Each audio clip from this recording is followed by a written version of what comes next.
Semana del Periodismo. Estamos en la tercera charla del primer día, quedan muchísimas, así que si os interesa esta, os animo a que le echéis un ojo al programa y os animo activamente, por mucho que me pueda caer la bronca, a que faltéis a alguna clase si creéis que una charla merece la pena, porque igual encontráis una vocación perdida o igual esa clase no merecía tanto la pena como la charla. Voy a dar un par de avisos y después voy con la temática de la charla en sí. El primer aviso es eso, que en general preste atención al resto de actividades. Después el segundo aviso se sale un poco de tema, que es que estamos en temporada de elecciones a delegación y la delegación somos las personas que estamos aquí, que llevamos un mes matándonos a mandar emails para hacer esto. Entonces, si os interesa o queréis colaborar, sabed que siempre está aquí para que venga gente nueva, que necesitamos gente nueva y que votéis a la gente que en este momento se ha presentado. Y ya por último, que si queréis comentar cualquier cosa, el hashtag en Twitter es #periodismouc3m, que es donde vamos poniendo o citas que nos interesan, o fotos, o incluso vídeos de la ponencia. Y que también mañana y pasado tendremos un mercadillo de medios, de 10:30 a 2:30, si no me equivoco, en el cual se venderán pues, los principales medios online que normalmente son un poco más complicados encontrar en los kioscos, como el diario.es, Pícara o este tipo de revistas, a un precio bastante más rebajado de su habitual. Entonces, si os interesa y normalmente no queréis pagar 10 euros, es muy probable que mañana cuesten bastante menos y yo recomendaría que vinierais. Y vamos a estar en el césped allí. Y ya por último, que si queréis venir a la ponencia de Ana Pastor, lo hemos repetido 1000 millones de veces, pero se ha tenido que cambiar de aula porque ya nos habían avisado que era imposible que reventaríais el aula, así que lo hemos pasado al aula magna. El aula magna es muy grande, así que yo os pido por favor que vengáis y que la reventemos igualmente y que se demuestre que tenemos ganas de hacer cosas más allá de las aulas. Y ya, y con esto empiezo con la ponencia de hoy, que va sobre feminismo y prensa rosa. Llevamos ya unos cuantos años queriendo tratar algo de prensa rosa o el mundo del periodismo del corazón, que es un periodismo que consideramos que está muy denostado y que es muy criticado y que en parte se considera peyorativamente un periodismo de mujeres o un periodismo de señoras. Entonces queríamos un poco preguntarnos si existe la posibilidad de hacer un periodismo y prensa rosa ético y queríamos llevarlo a una perspectiva de género, porque muchas veces la prensa rosa se ceba muchísimo criticando a otras mujeres o fomentando estereotipos, entonces nosotras queríamos saber si es posible que esto no sea así.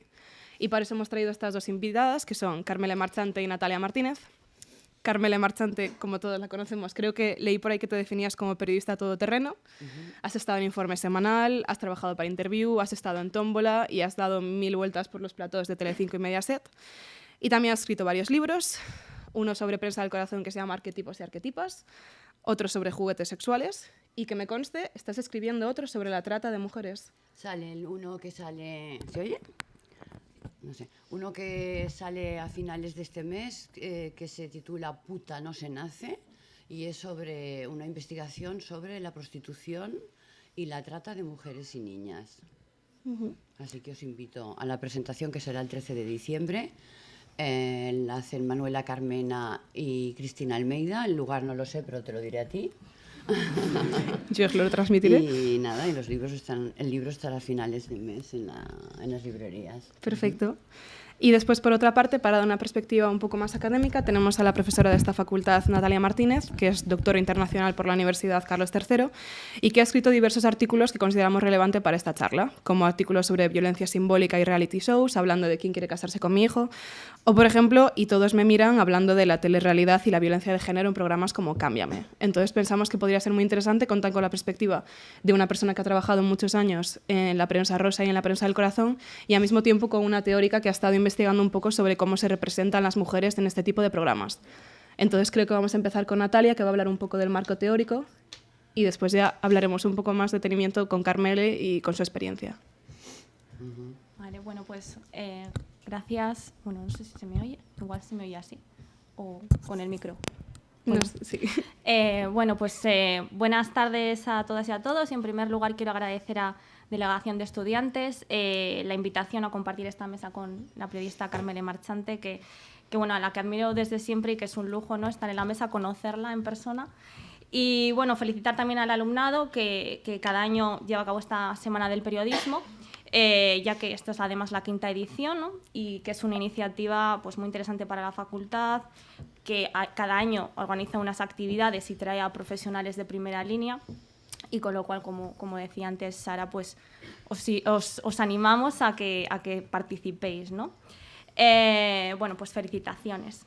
En primer lugar, bueno, no sabíamos un poco cómo íbamos a confeccionar un poco la mesa y voy a empezar yo siendo un poco más teórica en el principio, un poco más rollo, y ya luego vamos a entrar un poco a discutir, a debatir, pero pensar un poco en ese marco en el que podemos pensar la prensa rosa.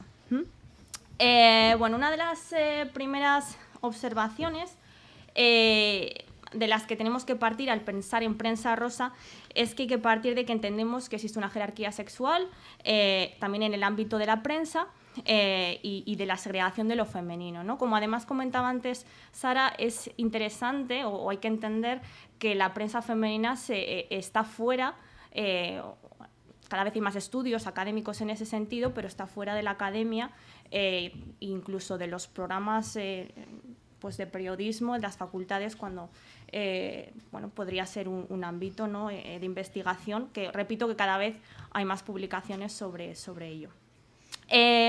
Como sabemos, la jerarquía sexual, voy a ser un poco más teórica en esta primera parte, que ha separado históricamente a varones y mujeres, es una de esas explicaciones a que encontremos los productos mediáticos, que serían de interés general, y que, como ponemos ahí, y otros más segregados, que estarían más orientados a las audiencias femeninas, ¿no?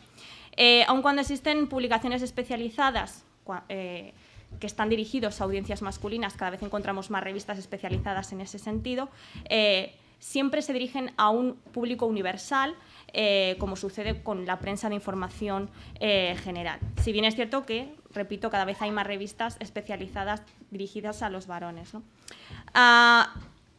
En ese sentido, encontraríamos la prensa de información general destinada a un público que da cuenta de la actualidad, de los asuntos públicos, y en ese sentido, en consecuencia, queda fuera el ámbito privado, fuera de ese interés periodístico, ¿vale? Estoy un poco en el ámbito más teórico, pero por ir entendiendo un poco la jerarquía, para luego ya entrar en materia de perspectiva de género en ese sentido, ¿no? En ese sentido, la cultura, a través de la diferenciación o la socialización diferencial que podemos encontrar, vamos a encontrar esas dicotomías entre lo masculino, lo femenino, la esfera pública, la privada, y esto va a ser relevante a la hora de entender pues programas y los temas en los que se va a centrar la prensa rosa, ¿no? Bueno, por eso que nos quedemos un poco primero con la idea de ámbito privado y reproductivo, y que pertenecería al sexo femenino, y el ámbito público, lo que podemos encontrar como prensa general, que sería lo dedicado al ámbito masculino, ¿no? En ese sentido, vamos a encontrar que hay una jerarquización, ¿no?, de los espacios, que se traduce en esa diferenciación, ya no solo de tareas, sino también en que vamos a encontrar menor valor social. Y esto creo que es lo que vamos sobre todo a tratar a lo largo de la charla, de los ejemplos, porque vamos a entender que todo lo doméstico, lo relegado a la esfera privada, el mundo del cuidado, de los afectos, de lo cotidiano, no tiene el mismo valor en la opinión pública, no tiene el mismo valor social, ¿no? Entonces, bueno, los medios de comunicación van a reproducir estas dicotomías también, esas categorizaciones, y de nuevo esa jerarquización de los espacios, ¿no? Traigo algunas teóricas que creo que pueden ser de interés también para el alumnado, y algunas teóricas fundamentales que han analizado la prensa femenina. Vamos a ver un poco qué es la prensa femenina en ese sentido, como es, por ejemplo, Isabel Menéndez, que precisamente habla de eso, ¿no? He puesto ahí la cita, dice: el espacio público goza de la atención informativa dedicada a los varones, mientras que las mujeres nos reconocemos en la prensa femenina, en un discurso de lo privado que pretende recuperar los intereses del entorno, que es propio de la socialización de mujeres, siempre entendiendo que hay una socialización, ¿no?, que nos lleva a ello. Esto permite asegurar, asimismo, que la prensa femenina no es una categoría de la prensa general, sino otra realidad informativa que no goza del mismo prestigio. Por eso que se vea pues en esos márgenes, y de nuevo que no tenga la atención académica pues necesaria, ¿no?, ese prestigio que firma la autora, ¿no?, que afirma la autora. También, siguiendo con Isabel Menéndez, que es que tiene varios artículos y varios libros al respecto, ella afirma que la información tiene nombre y rostro de varón en general, que es androcéntrica. Vamos con ese concepto, ¿no?, que os puede sonar en ese sentido, a pesar de que la audiencia esté carente de sexo, que se entienda que es universal, ¿no? Pero esa universalidad suele ser androcéntrica, ¿no? Explica que, bueno, coexistiendo esos productos informativos universales y una audiencia, entendemos masculina, podemos encontrar discursos pensados y elaborados para una audiencia compuesta por mujeres y que encontraría dividida en dos soportes. Por un lado, la prensa femenina o práctica, y la prensa del corazón, también llamada rosa o de evasión. Y es ahí donde habéis titulado la mesa prensa rosa, pero bueno, puede ser también denominada del corazón o de evasión. Otra de las autoras que es imprescindible en España en el estudio de la prensa femenina también es Juana Gallego, que es pionera en ese sentido a la hora de los análisis bueno, de contenido sobre las revistas femeninas en España. Entonces, bueno, ahí traigo otra cita siguiendo con esa idea de entender en qué temas se va a desarrollar el discurso de la prensa femenina. Pues vamos a estar en. Y dice Juana Gallego, dice: el discurso de lo privado frente al discurso de lo público, siendo este último aquel que se inscribe en los semanales de información, política y actualidad pensados incluso de forma no consciente para una audiencia masculina. Y en ese sentido volvemos a retomar esa idea de cómo vamos a pensar siempre en audiencias también, a quienes se dirigen estos productos. Sí que es cierto que, ya que tenemos a Carmele, vamos a hablar ya no solo de prensa, sino también de productos televisivos, de formatos, y creo que va a dar también pues, interés a pensar en las propias audiencias, no solo en las lectoras. Entonces, bueno, lo que os decía antes, siguiendo también a diversas autoras, que es cierto que cada vez hay más publicaciones, pero todavía hay un vacío de investigación en ese sentido, pero me parecía interesante traer esta cita de Basile-Novoise, que dice que es imposible estudiar la prensa y su historia sin abordar la existencia de revistas olvidadas o ignoradas, pero que permiten acceder a información sobre la historia de la civilización, los hábitos, las costumbres o la vida cotidiana. Si bien es cierto, si dejamos fuera de una visión global, en este sentido, de la prensa, está lo que se diría la sección de prensa rosa, bueno, pues dejamos fuera pues, todo un campo histórico, etcétera, fuera, ¿no?, de foco. Entonces, bueno, en ese sentido, para cerrar con otras autoras que también han tratado esto, por ejemplo, Caroline Warren, que sí que decía que las mujeres financian la prensa en ese sentido, porque el público femenino, las mujeres son grandes compradoras de prensa femenina y claro, hay que reflexionar también sobre ese papel. Entonces, bueno, más allá de que no se estudie o que no se preste tanta atención, es interesante pensar que por qué no forma parte la prensa rosa de antologías sobre prensa o estudios canónicos sobre la historia de los medios de comunicación, porque se han quedado fuera de foco, ¿no? Y pensar en por qué está en el margen, ¿no?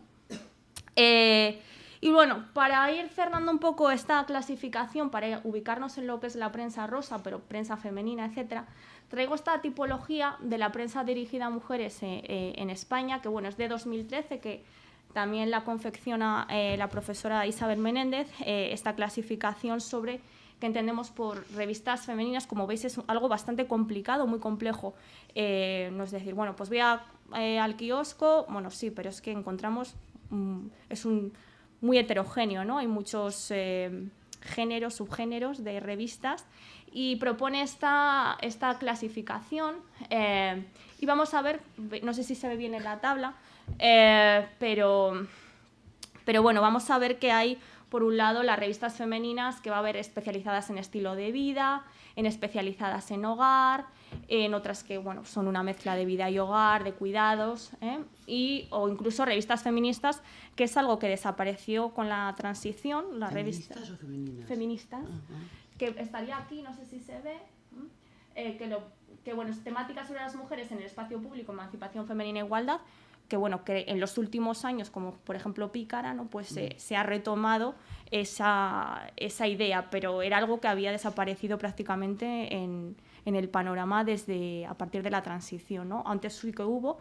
y en otros países como Estados Unidos o Francia sigue habiendo publicaciones muy importantes dirigidas a una audiencia femenina, que son revistas feministas, ¿no? Entonces, bueno, dentro de todas estas diferentes clasificaciones, ella señala que dentro de la revista femenina encontraríamos las revistas de información gráfica, de evasión o del corazón, que tratan de la vida sentimental de personas famosas.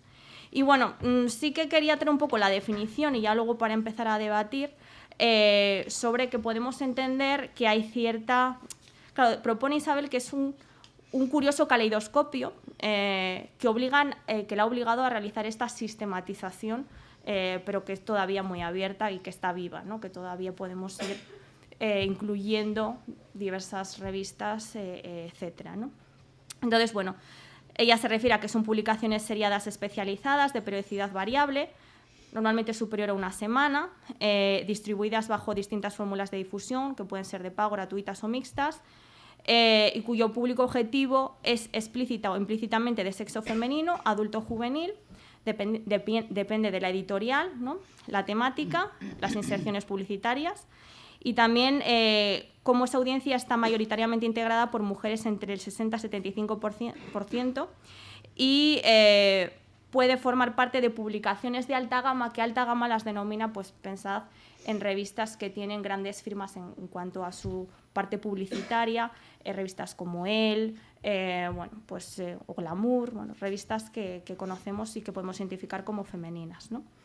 En cuanto a contenido, son títulos que abordan, pues como aparece ahí, con distintos objetivos, aspectos que ella denomina de socialización diferencial femenina, de espacio reproductivo, pensemos en maternidades, en anticoncepción, ¿no? Y también casos de discriminación de género y de emancipación de las mujeres. Y eso es muy interesante porque es cierto que las revistas femeninas en el sentido académico encontramos investigaciones desde los años 70 y que sí que van a acusar siempre sobre la ambivalencia que hay en sus discursos. Es decir, por un lado te dicen, ¿cómo puede ser una mujer profesional, independizada, etcétera? Pero al mismo tiempo te suman un mensaje publicitario que habla de cánones estéticos, etcétera. Entonces, ese discurso ambivalente creo que todavía podemos hablar sobre ello, sobre estas publicaciones, y que la prensa del corazón también las acusa, ¿no?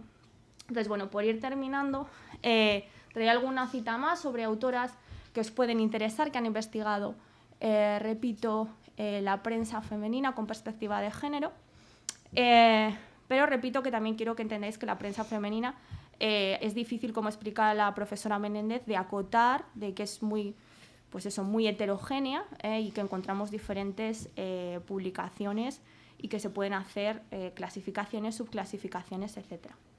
Entonces, bueno, también es interesante hablar sobre eso, sobre una diferenciación, como explica Mar de Fontcuberta, que no va a tener esos mismos objetivos la prensa femenina, en el sentido de que pretende orientar e instruir, sino que se limita a construir una ficción, y esta idea me parecía que y nos iba a dar pie un poco a la discusión, ¿no? Más cercana a la literatura a través de personajes de ensueño. Y esta idea me parece muy interesante porque es cierto que seguimos hablando de una prensa dirigida hacia mujeres, aunque diversos autores, como también traía una cita de Gaudino Faleger, que dice que las revistas del corazón no se consideran femeninas porque gozan de una audiencia mixta, y que además se ocupan de temas específicos de la alta sociedad, de la aristocracia, del espectáculo, pero bueno, vamos a entender que en su mayoría, como dice Isabel Menéndez, tienen un 75% también de atención, ¿no? Entonces, bueno, también por su agenda temática, y esto de la agenda va a ser interesante y creo que lo vamos a poder discutir, es decir, qué temáticas van a abordar y bueno, qué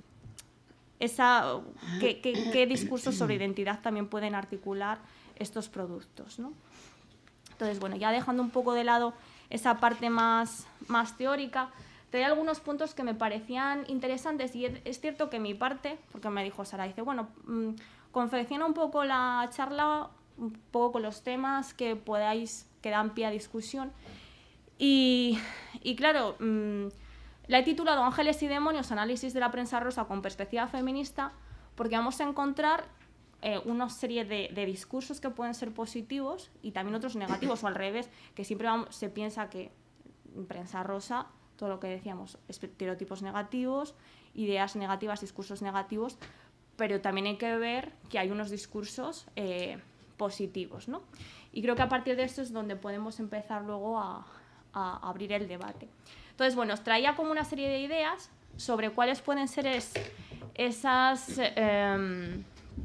demonios que nos pueden surgir o que podemos encontrar cuando pensamos en prensa rosa. Y también, bueno, ya no solo en productos de revistas, prensa en ese sentido, sino también al hablar de televisión. Formatos como, vamos a pensar, Sálvame o Tómbola, o bueno, los que hablan sobre esto. Entonces, bueno, traía algunas ideas, pero da para muchas más. Bueno, los estereotipos de género que van a ser el hilo conductor de los discursos. Obviamente hay cierta evolución, va cambiando, pero encontramos que están fuertemente todavía estereotipados los personajes, si hablamos de narrativas, de personajes que vamos a encontrar. Y luego, por otro lado, que vamos a encontrar narrativas, ya hablando desde una perspectiva de género, del amor romántico, ¿no? Las ideas de, bueno, cómo tal famoso se desvive por amor, celos, etcétera, que, bueno, qué tipo de narrativas o de mitos van a articular y que bueno, que confeccionan una idea, bueno, pues bastante negativa en ese sentido, así como espectacularización de la violencia de género. Podemos visibilizarla y es interesante que se visibilice, por supuesto, la violencia de género en estos programas, pero ¿qué tratamiento se hace de ella? ¿Es un tratamiento con formación detrás de gente que va a informar de forma adecuada sobre la violencia de género o se espectaculariza y trivializa? Entonces, bueno, esa ambivalencia frente a esa visibilización y luego, pues, imposiciones de canon estético, ¿no? Que, bueno, lo vamos a encontrar en más productos audiovisuales, pero aquí es importante, ya no solo en formatos, sino en formatos de telerrealidad también, ¿no? Pensemos en Mujeres, Hombres y Viceversa, etcétera. O, bueno, decíamos antes, ¿Quién quiere casarse con mi hijo? Hay unas obligaciones de canon estético en los que, además, es importante que van a incidir, ¿no? Y luego, por ejemplo, importancia también indicaba de la publicidad, ¿no?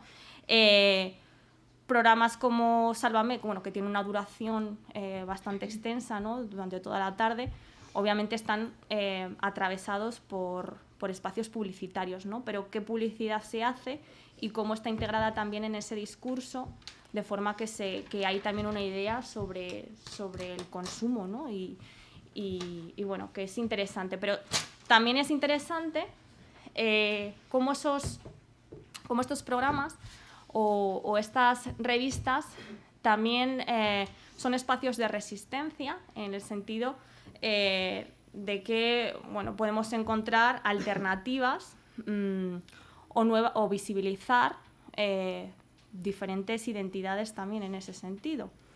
Entonces, bueno, claro, a mí lo que me parece muy importante es que cuando se habla de esa forma peyorativa, como apuntaba Sara al principio, de la prensa rosa, es que tenemos que ser conscientes de que ¿por qué es negativo? Porque las mujeres hablamos sobre mujeres, sobre nosotras mismas, y entonces, claro, eso tiene menor valor social. Entonces, bueno, pensemos incluso en eso, ¿no? Si es otro formato informativo, bueno, tiene cierta legitimación, prestigio, pero cuando las mujeres reflexionamos sobre nosotras mismas y hablamos sobre nosotras mismas y se habla y tienen voz, porque vamos a ver que muchas, por ejemplo, presentadoras y que las protagonistas del papel cuché son muchas de ellas mujeres, se ve como algo negativo, de menor valor social, ¿no? De prestigio. Y luego, por último, cómo además se forman subjetividades contemporáneas, incluyendo marcas de género, en el sentido de que, bueno, tiene que ver con lo anterior, ¿no? Que hay una visibilización, bueno, pues a veces de temas que son tabú. Pensemos, por ejemplo, en el cáncer de mama, que puede ser que también se visibilice, ¿no? Y eso de pie también pues, a acciones más positivas. Entonces, no quiero verlo... O sea, tenemos que encontrar este discurso, creo que positivo, dentro de lo que se puede entender que hay ciertos discursos negativos, ¿no? O éticos en la praxis, ¿no? Pero como también hay discursos de resistencia, de lecturas de género interesantes y sobre todo que el objeto del sujeto de esta prensa, etcétera, pues sean las propias mujeres, ¿no? Y que reflexionan sobre ellas mismas. Entonces, bueno, esto era un poco las ideas que traía para debatir. Había traído también algunas portadas, había traído algún fragmento de Sálvame, pero no sé si primero va a hablar Carmele, después tal vez podemos dar el turno de palabra. Sí.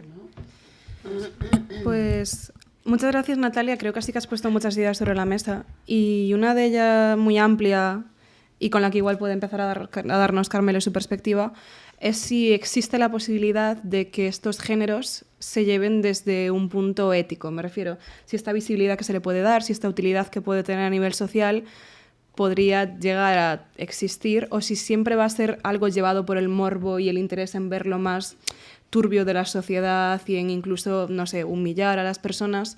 Si consideras que sería posible básicamente tener una prensa rosa ética, o si siempre va a tener esa perspectiva negativa. Bueno, dejadme empezar por lo que yo quería decir, que son dos cosas importantes. Primero, no sé si sabéis, sois personas que estáis estudiando periodismo, que ha habido un incidente en un avión de Ryanair, totalmente de terrorismo machista para mí. Eso sucedió ayer, en un trayecto internacional, pero que partía del Estado español, en donde estaba sentada una mujer negra y a su lado había un hombre, un varón blanco.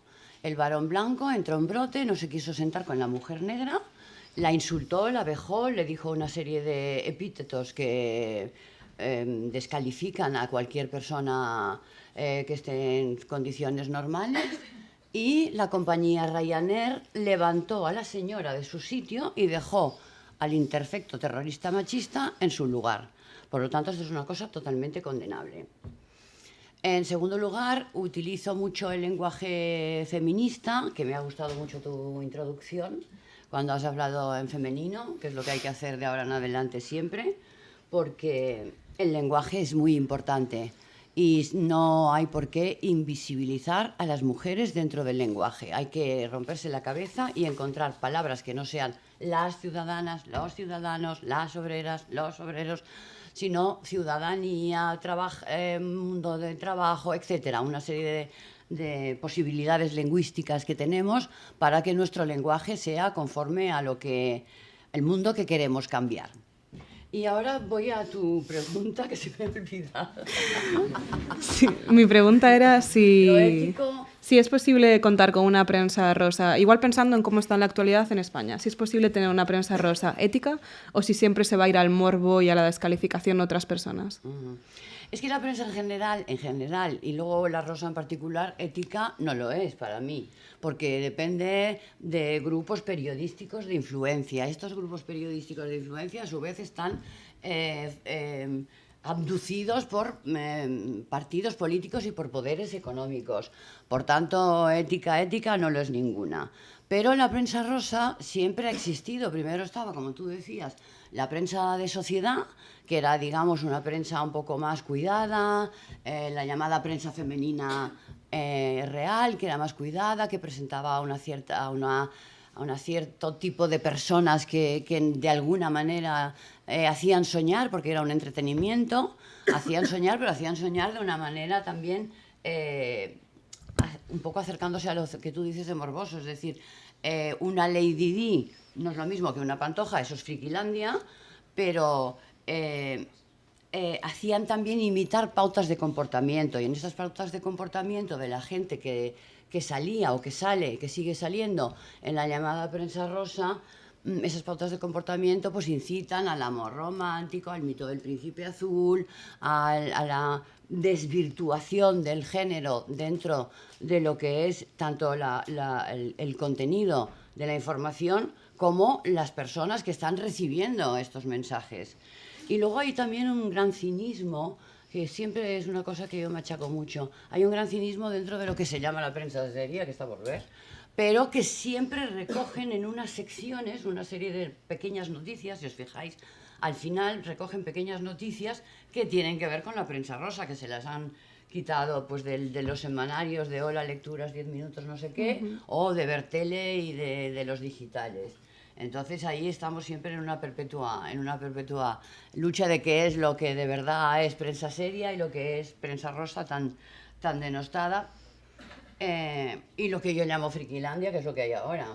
Porque claro, el llamar personaje a una señora que se llama Chabelita, que no ha hecho nada, y como ella es un ejemplo, ella o su hermanito, son ejemplos en mujer y en hombre de personas que realmente pues viven de ser ex de ex o hijas de, hijos de, pues es que a mí no me convencen como ejemplos para la sociedad, como ejemplos que reflejen algunos valores positivos, más bien son todos negativos.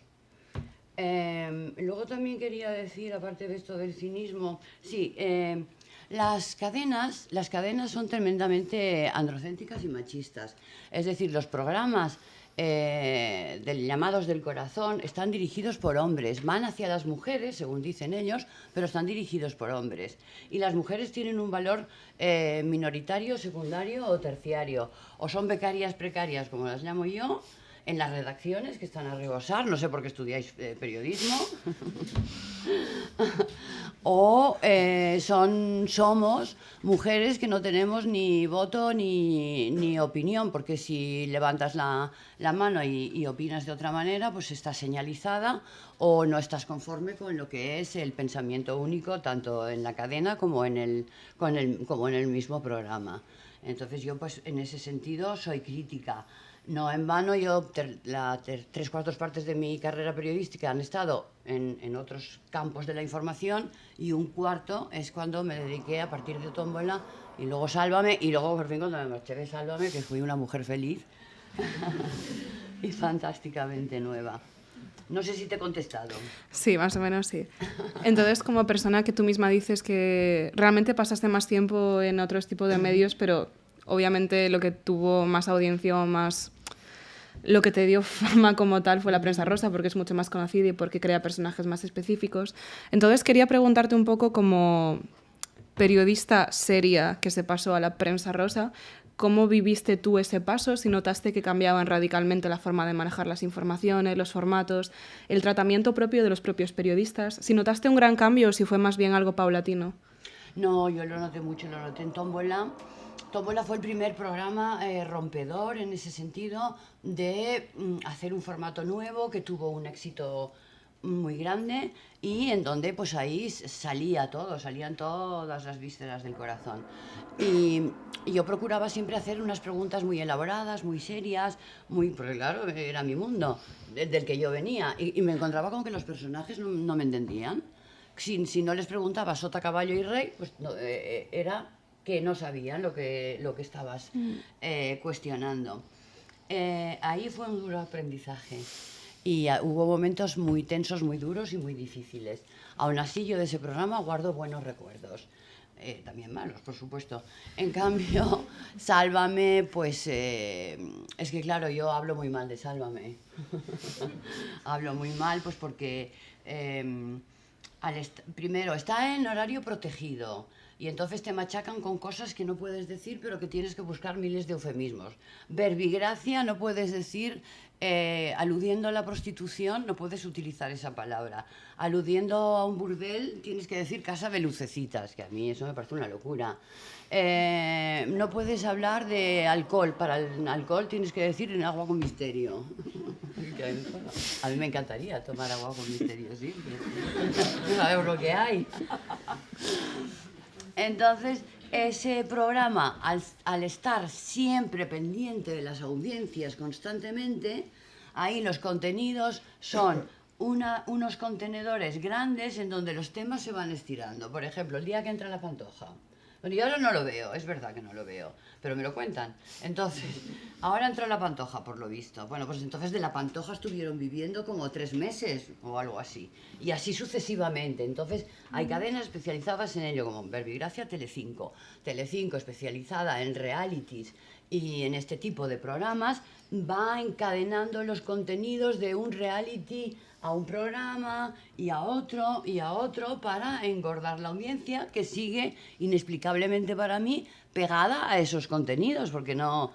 Si una vez entra la Pantoja y dice una cosa muy fuerte, dices, caray, qué fuerte lo que ha dicho la Pantoja. Pero claro, 3 meses a mí me parece muy gratuito. Entonces, en este sentido hay cadenas y cadenas, aunque tampoco quiere decir que una sea muy mala y las demás muy buenas, todas tienen lo suyo.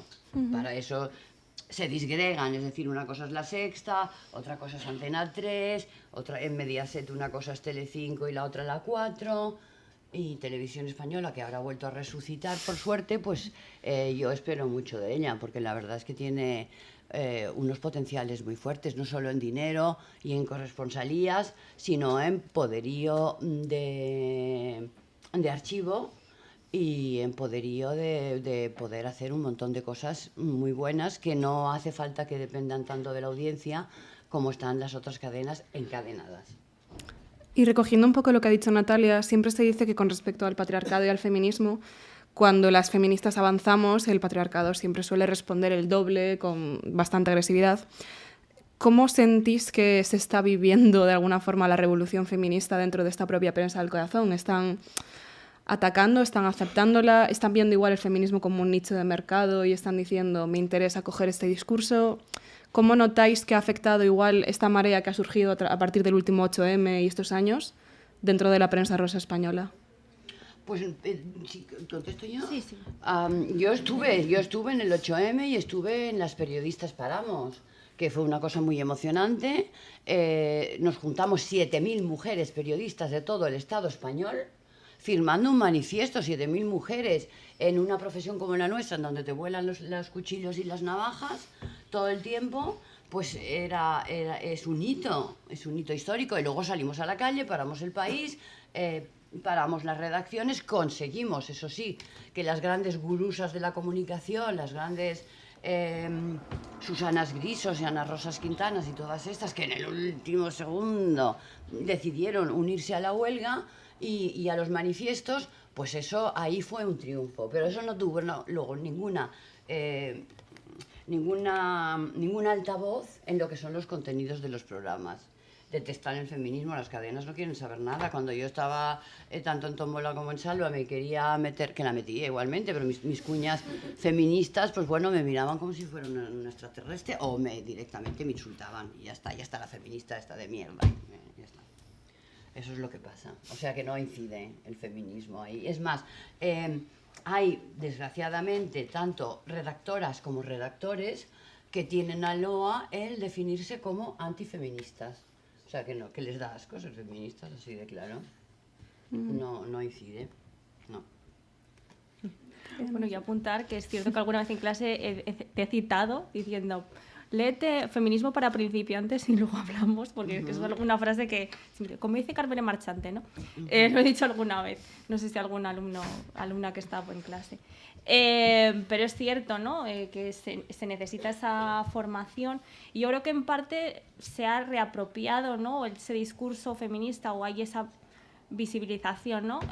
Hay que utilizar esa hermenéutica de la sospecha. Vamos a sospechar por qué ahora, esa énfasis en el feminismo, que todas a una, etcétera, esas huelgas, incluso el merchandising que hay, ¿no? Desde las propias pues de ropa, ¿no? Que encontramos ya mensajes con signas feministas.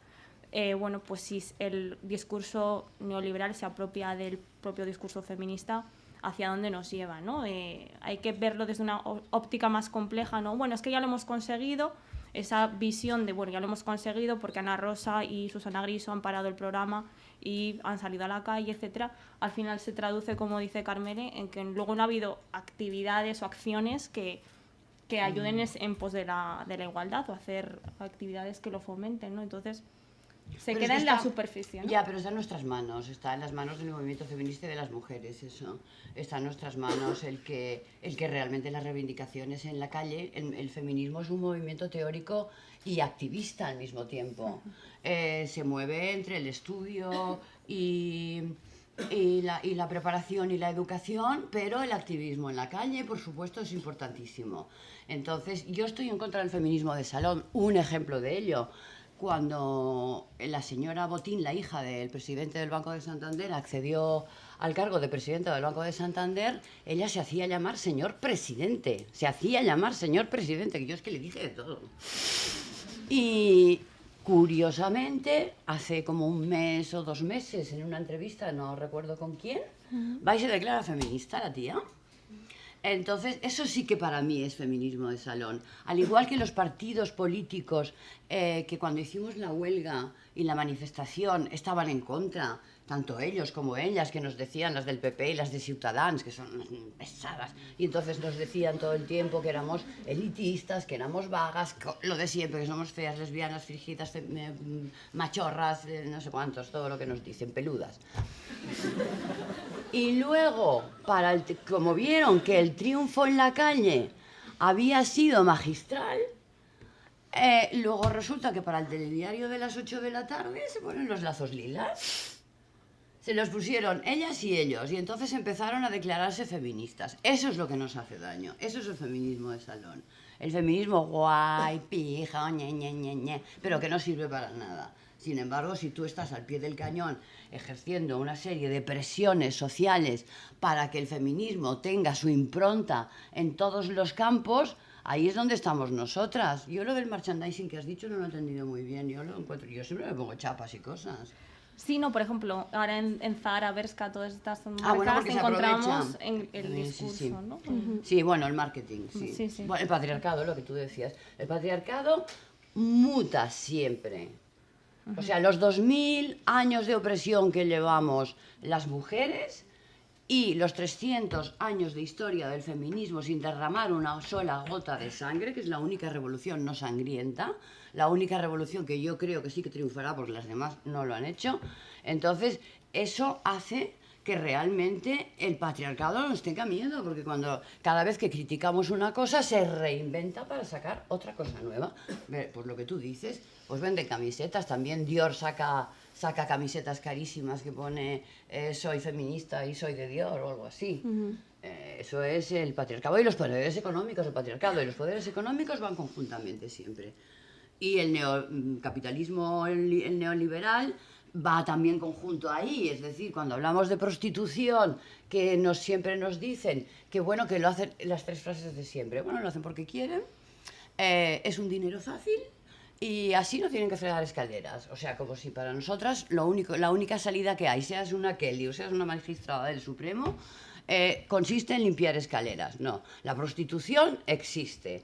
¿Por qué existe? Porque los varones compran el sexo de las mujeres.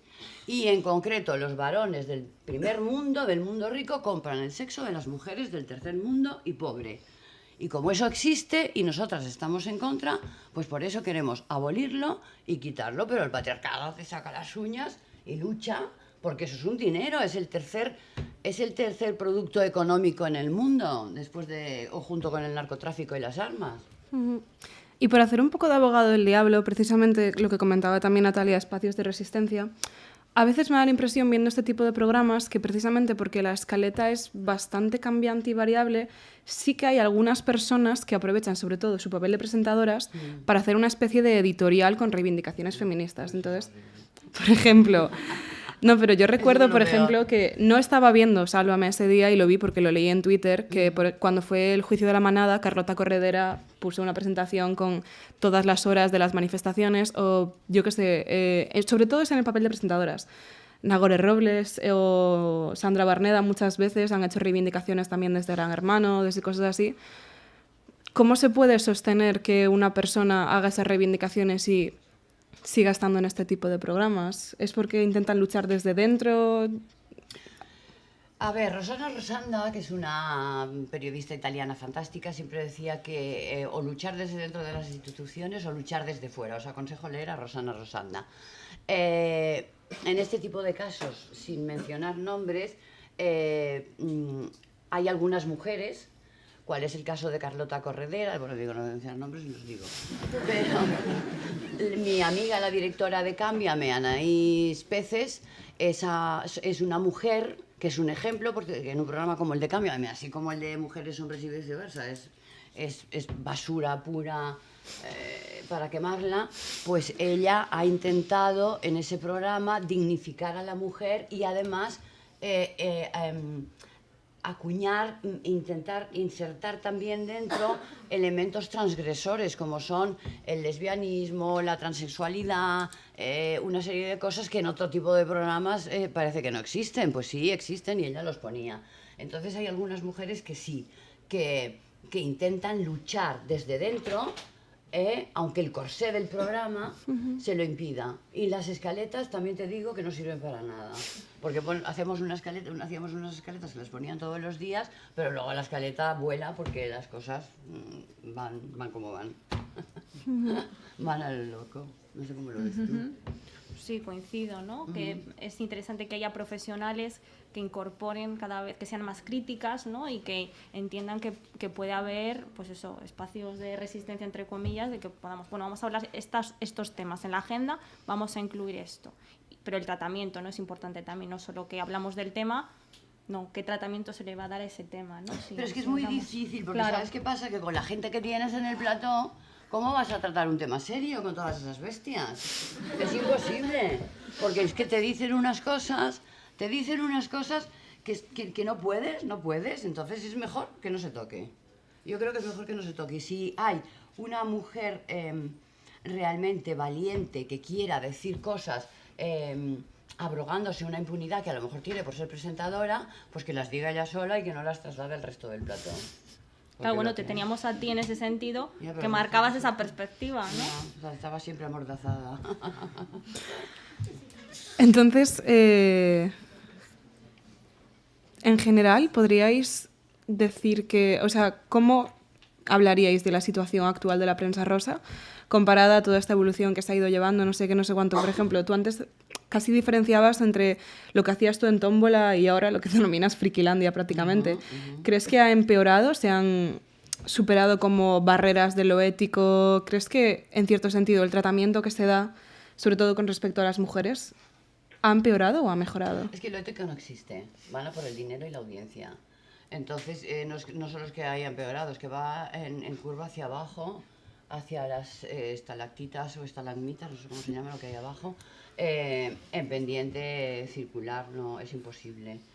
Prima el dinero y prima la audiencia, entonces ética no hay, si la dirección del programa opta por no tener ningún tipo de ética y de escrúpulos, la cadena 3/4 de lo mismo, entonces es una cosa que es que ni la contemplan. Yo creo que no saben, tienen que ir a un diccionario y saber lo que es la palabra. No. Pero ¿no consideras que un poco con el paso del tiempo cada vez aparecen más profesionales que se niegan a seguir ese tipo de órdenes, de no hay ningún tipo de ética y cada vez se van introduciendo? Yo me refiero, ¿podremos en algún momento reapropiarnos y hacer nuestra y hacer ética o feminista a la prensa rosa? ¿O es algo que está condenado? No, condenado no hay nunca nada condenado. Yo lo veo muy difícil, pero no imposible. Condenado nunca hay nada. Si una serie de mujeres feministas y yo aquí hago un llamamiento a las mujeres feministas jóvenes que estáis en estos momentos tratando de abriros paso en una carrera tan difícil, pues si realmente hacen un frente común y tienen el poder, que hay que tener poder, es decir, Amelia Valcárcel habla de que para que una mujer sea considerada en esta sociedad tiene que tener poder y autoridad lo tienen muy pocas, lo tienen en estos momentos pues las ministras del gobierno, la presidenta del Senado, muy pocas mujeres, muy pocas para romper el techo de cristal tan difícil. Entonces, si hay una unión sórica que es importantísima y una unión feminista que tiene esa fuerza para cambiar todos esos contenidos machistas, tremendos, malísimos, carentes de ética y carentes de rumbo también, pues entonces sí, yo apuesto por ello, pero es difícil. Es difícil porque es que está el dinero, está el patriarcado. está en los poderes económicos. Y a los poderes económicos les da lo mismo que haya una sección feminista en un programa, que hasta ahora no la ha habido. En prensa sí. En prensa sí ha habido secciones feministas, pero en un programa que yo sepa ninguno. Que yo sepa. No sé cómo lo ves tú. Sí, bueno, lo que decías, ¿no? Que el patriarcado es un chicle, es maleable, se rearma, se reconfigura de tal forma que en los patriarcados que estamos nosotros invisibles en ese sentido, porque a nivel legislativo existe una igualdad, a nivel legislativo, es muy difícil de ver que hay prácticas, bueno, pues sexistas, ¿no?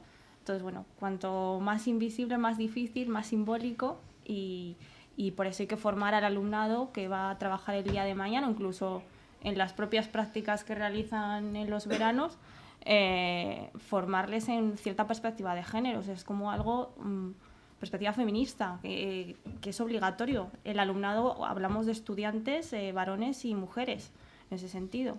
O sea, es que la base es la educación.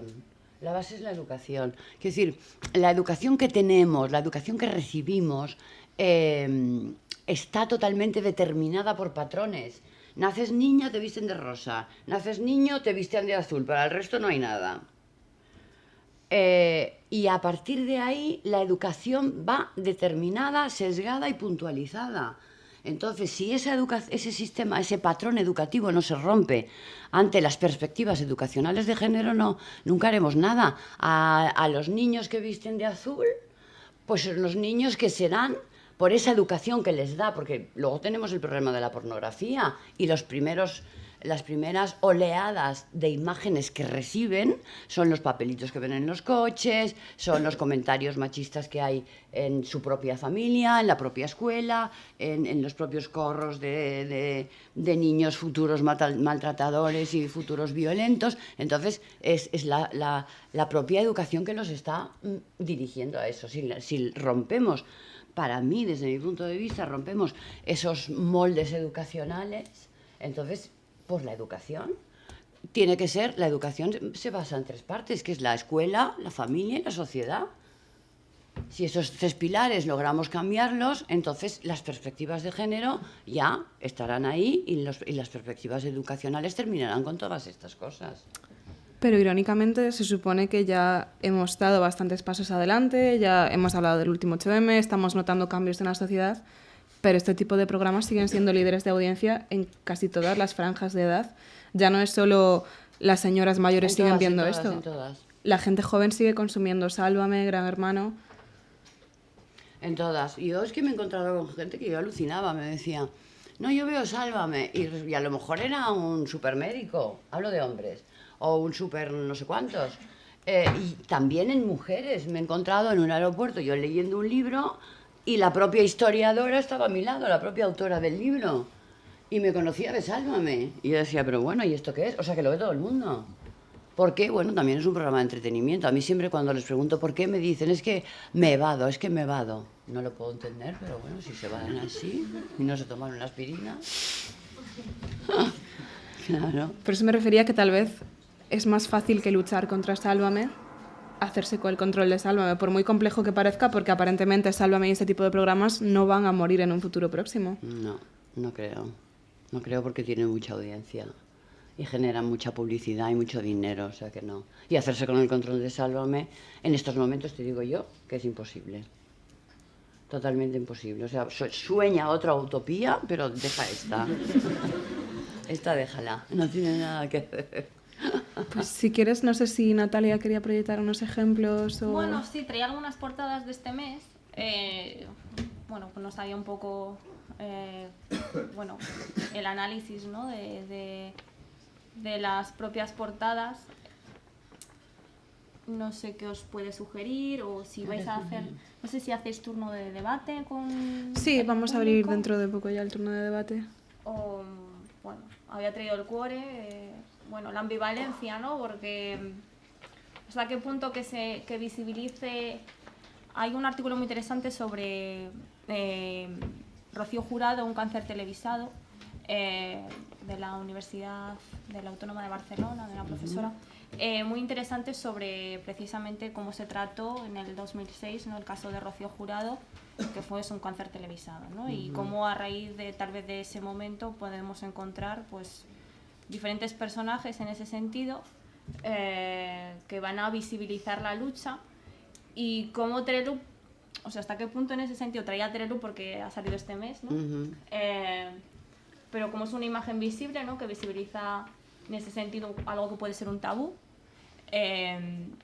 y que esa parte me parece interesante, ¿no? Otra vez vamos a abordar el tratamiento, ¿no?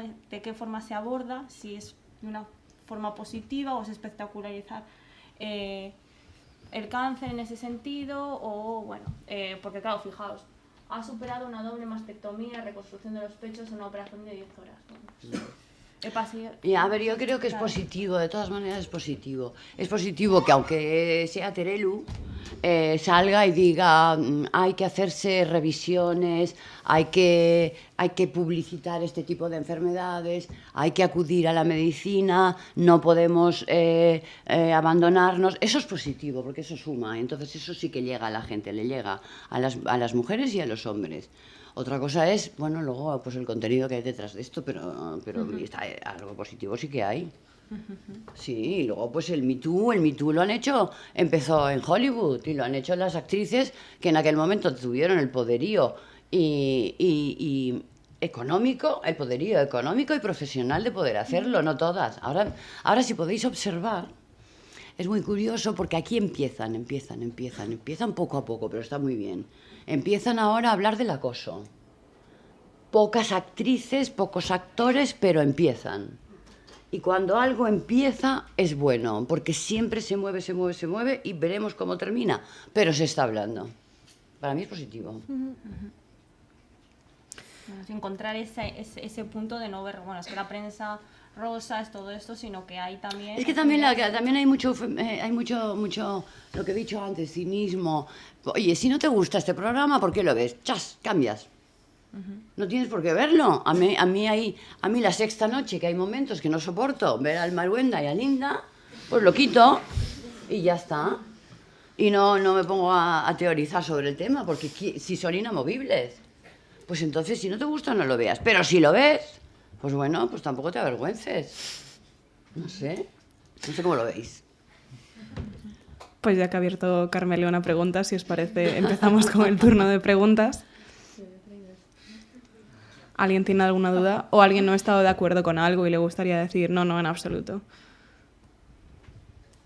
No tiene por qué ser en absoluto, puede ser, yo creo. A mí me gustaría que hablarais las mujeres. Mira, ya hay una, venga, a ver. Sky.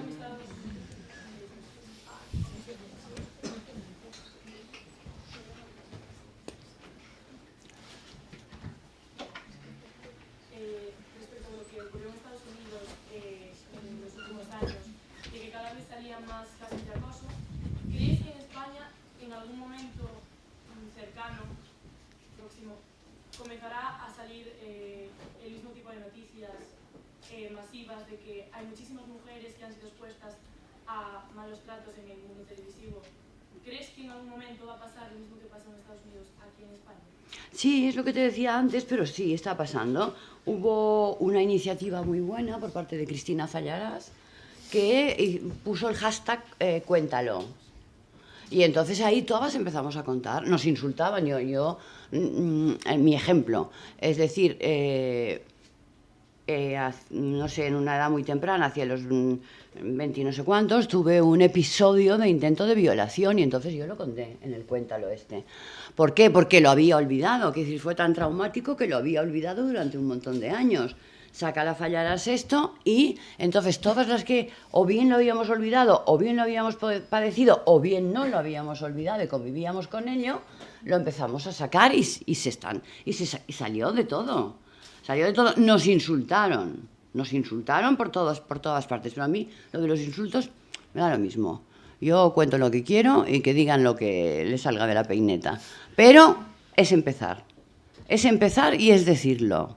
Y en todos los ámbitos, todos los ámbitos de la sociedad, como digo, desde las Kellys hasta las magistradas, del Supremo hay intentos de abuso, intentos de violación, intentos de acoso, intentos de todo. Y yo misma también he dicho que un director de Sálvame a mí me tocaba las tetas, me levantaba la falda, quería saber de qué color llevaba las bragas, me daba pellizcos. Y yo lo he dicho cuando me he marchado de Sálvame, con nombres y apellidos. El tío sigue ahí, pero yo lo he dicho. No me he callado. Por eso hay que hacerlo. ¿Más preguntas? A ver. Al principio hablaste sobre el lenguaje inclusivo. Es que se oye mal. Sí. Mira. Al principio de la charla, Ahora. Ahora sí va. al principio de la charla, hablaste sobre el lenguaje inclusivo y querría saber tu opinión sobre el género neutro, por ejemplo. Pues el género neutro, ¿en qué sentido? Explícamelo bien. Por ejemplo, en lugar de decir los ciudadanos y las ciudadanas, decir les ciudadanes, que es un tema que se habla mucho hoy en día.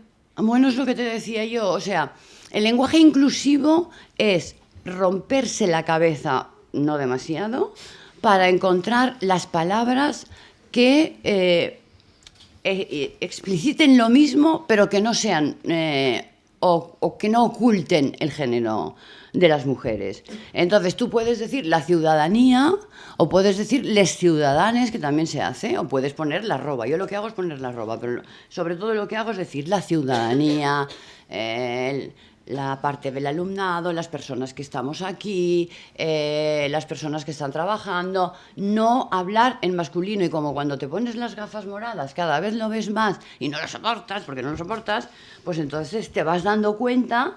Y yo creo que los varones que estáis aquí tendríais que hacer también un ejercicio importante para que todo ese vocabulario nuevo, si estamos en una nueva era, en una nueva sociedad y soñamos con cosas mejores y con una sociedad sin ausente, es decir, en igualdad total y ausente de divisiones, pues también hacer un esfuerzo. Vosotros que lleváis 2000 años de opresión.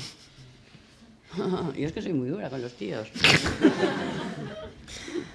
¿Más preguntas? Yo Igual. sí que quería apuntar sobre el lenguaje inclusivo, que a mí las iniciativas que han... Bueno, a mí y a un sector académico feminista, el tema del es y el utilizar el volvemos sobre lo mismo, va a acabar finalizado en un masculino universal. Entonces es mejor utilizar lo que decía Carmele, la ciudadanía. El castellano es muy rico en ese sentido para utilizar y no recurrir a les o arrobas, etcétera, que vuelven a ocultar la visibilidad de las mujeres. Entonces, ¿qué pasa con los nuevos conceptos de las es, les, no sé qué? Todo eso nos lleva otra vez en un tiempo a volver a invisibilizarnos detrás de esa categoría. Entonces, mejor utilizar, hay miles de manuales, incluso la Carlos III tenemos manual de lenguaje inclusivo, de lenguaje no sexista, en el que aparecen pues, todas las estrategias y que como periodistas es muy importante porque hay una economía del lenguaje pues francamente interesante y además mucho más rica a la hora, porque lo que no hay que confundir es que el lenguaje inclusivo siempre es el desdoblamiento. O sea, si te lees un manual de lenguaje no sexista, lo último que te va a decir es que desdobles, porque dificultas la lectura a esa persona, tanto sea en lenguaje administrativo como periodístico, etcétera. Entonces, hay que buscar fórmulas inclusivas que lo sean, pero el último recurso es el desdoblamiento. Y el último recurso es la RAE. Claro, porque todos estos machirulos que están ahí metidos en la RAE, que te vengan a decir que no van a cambiar la RAE y que si se cambia el lenguaje inclusivo que se van, pues que se vayan. Yo quemo la RAE, hay que decirte que si a mí no me sirve para nada la RAE, que se vayan a otro sitio, no me interesan. ¿Para qué sirve? Para perpetuar, pues es que la RAE es un instrumento del patriarcado, el único que quiere es perpetuar y perpetuarse todas esas mesnadas de machirulos. ¿Más preguntas? Bueno, ¿se me oye? Sí. Yo anoche estaba viendo Gran Hermano, el debate, porque hay un movimiento muy grande para echar un concursante, porque ha tenido muchísimos comentarios machistas hacia mujeres dentro de la casa y tal. Y cuando pusieron los vídeos para que lo comentaran los colaboradores que estaban allí, Carlos Lozano dijo que, además de que había muchísimas mujeres que también habían tenido esos comentarios hacia hombres, mentira, que él iba a ser defensor público de los hombres maltratados, que había muchísimos y que había muchísimos casos. Y claro, yo entiendo que haya un gran poder económico detrás, entiendo que en ese caso las presentadoras estén coaccionadas, pero estaba, por ejemplo, Nagüero Robles, como tú decías, que ha sido reivindicativa. Estaba Sandra Barneda dijo que era mentira, que las mujeres hubieran dicho cosas malas hacia los hombres. Pero nadie dijo nada, o sea, me parece una falta de respeto porque principalmente casi a diario salen casos de asesinatos por terrorismo machista y nadie, o sea, es que nadie dijo nada, no lo echaron del platón, no expulsaron a este concursante, o sea, ¿por qué? Yo entiendo que haya muchas cosas detrás, pero por lo menos un respeto, porque estamos siendo asesinadas y nadie hace nada, o sea, y es un programa que ven millones de personas. Y me gustaría saber, o sea, ¿dónde está el motivo gordo por el que se tapa todo eso? Ahí lo que... Yo eso no lo he visto, pero ha ocurrido otras veces. Ahí quien tiene la culpa primordialmente es la presentadora, que se llama Sandra Barneda. Si Sandra Barneda quiere, se puede saltar el guión y el pinganillo. Y si ella quiere, le dice a Carlos Lozano, fuera de aquí, de este plató, porque todo lo que has dicho no se aguanta. Además es mentira. Y además eres un tarado mental. Así que fuera y no vuelves más. Pero si ella no dice nada, no por coacciones en ese sentido de la dirección, porque no las hubiera tenido, si no dice nada es porque, pues no sé, digamos que no tiene fuerza y ya está. Y Nagore pues tampoco, y el resto pues ya te imaginas. Entonces eso es lo que sí que no se puede soportar. Si ante un comentario de Carlos Lozano como este, la audiencia empezara a echar tweets, hashtags, no sé cuántos, las redes inundadas, ardiendo y tal, eso lo retiran. Pero como la gente tampoco lo hace porque se lo traga, pues ya está. O sea, lo estrangulan. Hay un movimiento muy grande en redes sociales porque esto que dijo de Carlos Lozano de representar a los hombres maltratados, los comentarios que decía el concursante, o sea, la gente se está quejando, hay una...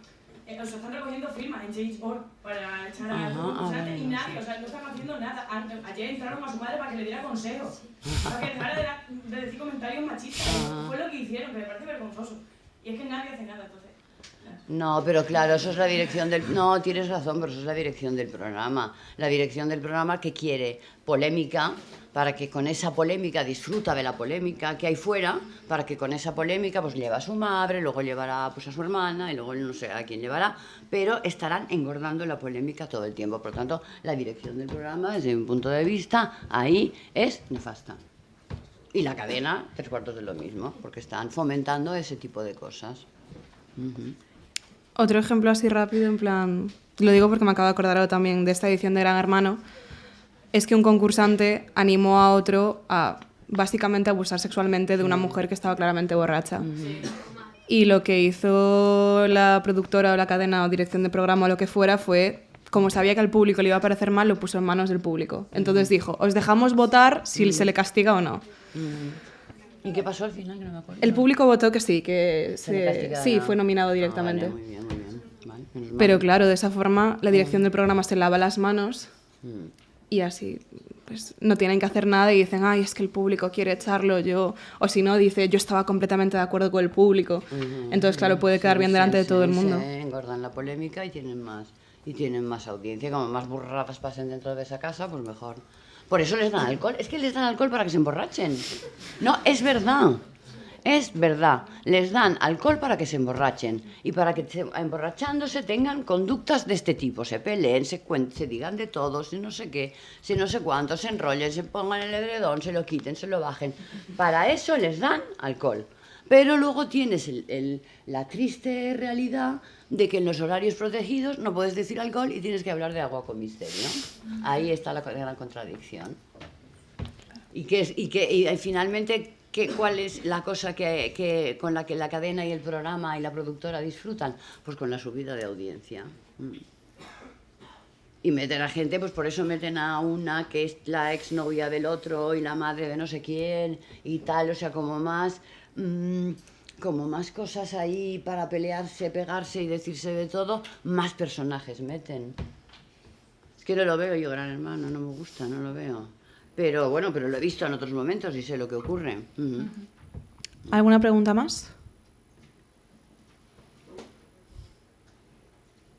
Hola. Sí, sí. Vale.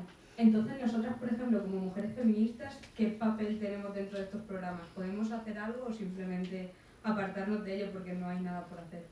No, yo siempre digo que una mujer feminista siempre puede hacer algo, siempre puede hacer algo, siempre puede incordiar, siempre puede opinar, siempre puede, aunque te estén machacando porque opines, tú opinas, siempre son gotitas pequeñas que van calando, la permeabilidad social van calando y poquito a poquito se van haciendo cosas. Es decir, no por ser feministas tenemos que achantarnos y decir que el programa salga o el texto salga o lo que sea, pero yo me callo porque si no, pues no tengo ningún papel aquí. Pues sí, tú tienes papel y todas tenemos papel y todos vosotros también tenéis papel.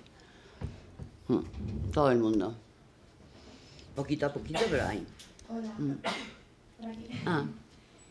Yo quería abrir, bueno, ya que se ha comentado el hecho pues, de los sucesos que sucedieron ayer en el plató de Gran Hermano, ¿cómo se debe abordar la violencia de género en programas de prensa rosa? O sea, lo comentó Natalia al principio de la charla. Me parece muy interesante como, por ejemplo, en este tipo de programas como Gran Hermano se utiliza obviamente una clara violencia de género, terrorismo machista, de pues, violencia verbal, incluso, bueno, en programas también como Mujeres y Hombres y viceversa, que los celos y esa fantasía de amor romántico, pues en realidad lo acabas en unos celos y una violencia pues hacia las mujeres que se sienten pues oprimidas y que en realidad no pueden ni hablar con otros concursantes, ni mirarles, ni seguir las redes sociales y que pues eso, rozar, bueno, es violencia machista. Entonces quería saber si de verdad se está dando voz ahora, o sea, en todos los telediarios se habla pues de estos crímenes machistas, estos asesinatos machistas, si de verdad se puede llegar a denunciar eso en la prensa rosa, ya que hay muchos programas que se centran en eso, en precisamente en las relaciones, en especial pues heterosexuales y monógamas. ¿Contestas tú? Sí. Bueno, y seguramente puedas también tú comentar. Bueno, es importante que el alumnado también aprendáis que existen manuales para el tratamiento informativo de la violencia de género, ya no solo en programas informativos. Bueno, sobre todo los que conozco son para programas informativos, ¿no? De una buena praxis, pues una serie de indicaciones, ¿no? Indicar el perfil del maltratador, por ejemplo, diciendo que es extranjero, ¿no? Porque ya estamos haciendo una imagen que no se corresponde con la realidad, ¿no? Bueno, pues una serie de tratamientos, incluso de imagen, ¿no? Es necesario mostrar marcas de sangre en el suelo. Es cierto que con los años, pensad que desde el año 90, de mediados de los 90, con todo el tema del talk show y toda esa evolución que hay sobre poner la pica en Flandes en ese sentido, la violencia de género en televisión, bueno, pues ese tratamiento en 20 años ha cambiado, pero se ha transformado, pero no deja de estar cerca de esa cierta espectacularización y en parte a veces trivialización. Y es interesante que, bueno, me pones el rótulo abajo del teléfono, pero al mismo tiempo estás diciendo que esa mujer se lo merece, porque estás diciendo que la mujer había ido a la casa, bueno, estás diciendo en off y claro, estás haciendo una reconstrucción o un valor, o estás haciendo un juicio de valor sobre por qué esa mujer no debería haber asistido, porque bueno, además se condena siempre a la víctima, por lo general. O sea, en los últimos artículos que hay sobre el tratamiento de las imágenes de violencia de género, siempre se pone el foco sobre la víctima, ¿no? Y muy pocas veces sobre la agencia que tiene el propio maltratador, ¿no? Entonces, bueno, pues hay una serie de directivas o de consejos para hacer una buena praxis, y en el sentido de que también se deberían de hacer eco los programas de entretenimiento, ¿no? sobre ello. Yo siempre digo una cosa, cuando están sacando una noticia como tú dices, como cuando, por ejemplo, yo recuerdo lo de la manada, entrevistaban al vecindario y entonces decían, era una guarra, era una no sé qué, era una no sé cuánto, es decir, dejaban verde a la víctima y ellos eran unos premios Nobel. Y así, entrevistando, la prueba del algodón siempre es la calle. Y sobre todo en un país que la calle no tiene tradición oral. porque la gente habla muy mal. Si os fijáis en cualquier programa de América Latina en que se entreviste a la gente de la calle, incluso la más humilde, indígena, minera, activista de cualquier sitio de Bolivia, habla mejor que cualquiera de aquí de las garrulerías que tenemos que oír de la calle. Es increíble, no hay tradición oral. Eso por un lado, pero siempre, siempre, siempre en estos momentos, aunque realmente desde las feministas parábamos y desde el feminismo estamos haciendo hincapié en todas estas cosas y se va cambiando, pero es muy difícil porque es que el tratamiento es malo. Quiere decir, ya ahora casi hay como un consentimiento social de lo que es la violación. La violación es guay.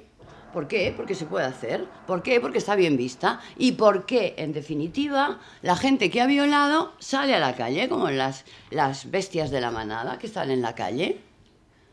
Entonces, si la justicia no actúa, la sociedad no critica y todo ese entramado lo ve bien, pues entonces ahí se puede violar colectivamente y de todo tipo de manera. Pero si se mata, yo digo, fue hace como 2 o 3 semanas que murieron en 48 horas 4 o 5 mujeres. Si esas 4 o 5 mujeres hubieran sido futbolistas, Messi, Leo, el otro, el Ronaldo, no sé cuántos y el no sé quintos, aquí estaríamos de luto nacional, de banderas a media asta, de la gente llorando por las esquinas. Pero matan a mujeres y no pasa nada, y cada vez matan más. Y yo es que mi impresión y mis escritos son que nos quieren muertas, porque es que les importa un bledo, ¿no? Es que les da igual.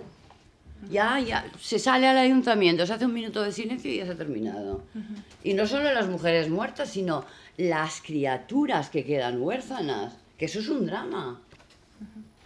O los maltratadores, violadores, terroristas, machistas que matan a las criaturas para castigar a las mujeres.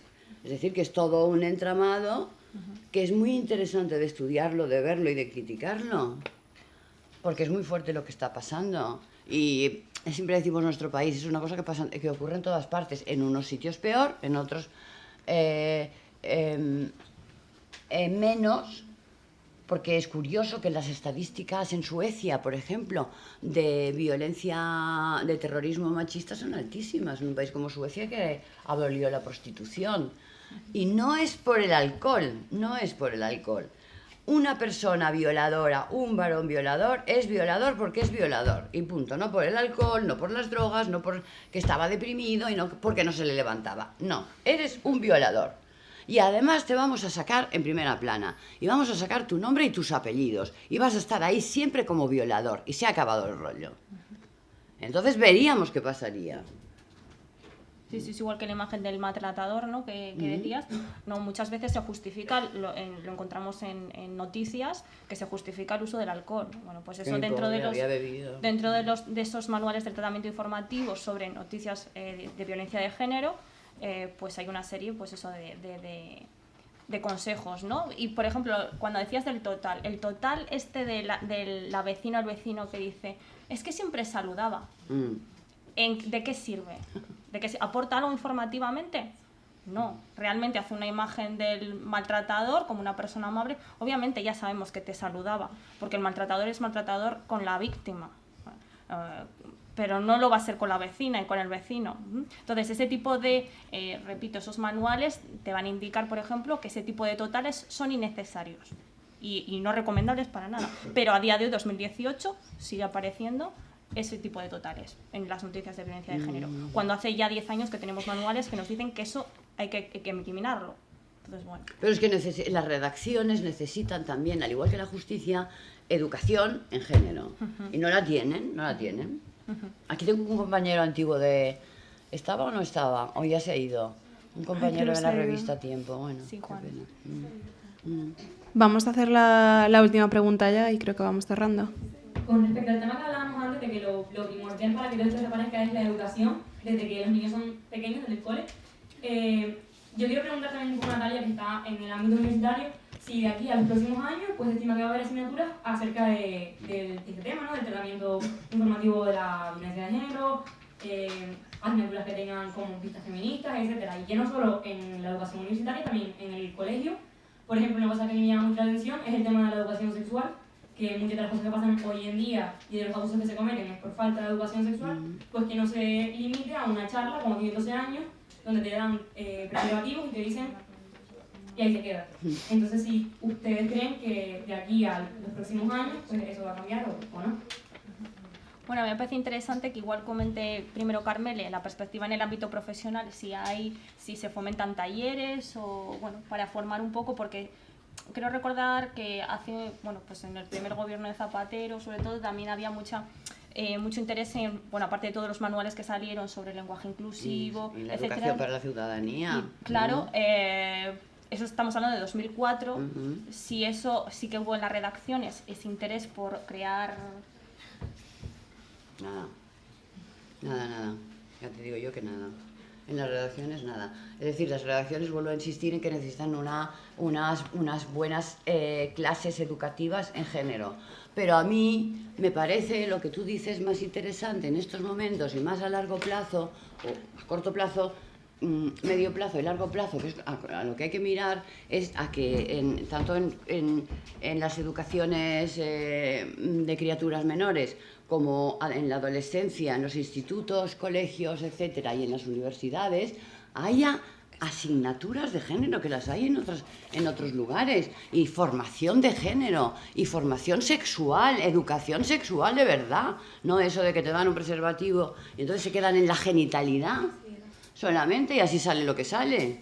Pero además, bueno, perdón por interrumpir. No. Que no solo eso, sino que según yo lo veo, de aquí, por desgracia, a 5 o 6 años que no veo que vaya a cambiar nada y somos nosotros y los que vienen detrás los que tienen que hacer el trabajo. Entonces, si ya no se les enseña cómo tiene que ser todo, pues no hay vistas a que esto cambie. No sé, que sí, es que la universidad tendría que evolucionar para poner asignaturas, cursos, carreras de igualdad. Ahora hay másters en género, pero carreras de igualdad que yo sepa no hay ninguna. Pues, en la Rey Juan Carlos. ¿Ah, sí? Y ya no hay. No lo sabía. Pues tuvo el grado, sí, pero... ¿Y por qué no hay? Pues no habría alumnado suficiente o bueno, no lo sé realmente, pero hubo hace unos años. Bueno, pues eso es una cosa que tendría que existir y ahí está en vuestras manos el pedirlo. Hala, una manifestación ahí fuera y que pongan una carrera, que eso es muy fácil. Hombre, los planes de Bolonia sí que incluyen en el texto que la perspectiva de género es transversal y tiene que estar en todas las asignaturas, que tiene que haber una serie de títulos en la bibliografía que esté escrito por mujeres, que bueno... Pero al final, bueno, perdón. Claro. Que al final el hecho de que te obliguen a tener un número de títulos hechos por mujeres es como un poco un techo de cristal que realmente no tiene ningún valor. A ver, no sé, me estoy explicando bien, creo que no. Que te están obligando a que lo pongas, ¿no? Pero realmente no tiene detrás algo, ¿no? Si... Bueno. Sí, que no tiene sustento, que no tiene base, quieres porque decir. Yo, por ejemplo, a ver, estoy en segundo, pero donde hemos ido tocado temas de género es con Natalia en la asignatura de publicidad, porque hablamos un poco del tema y ya está. Y tampoco me parece normal. Muy poco.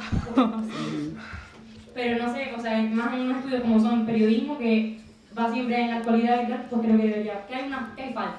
No sé. Claro, pero la falta es académica, en ese caso. Y los planes educacionales, que son muy malos.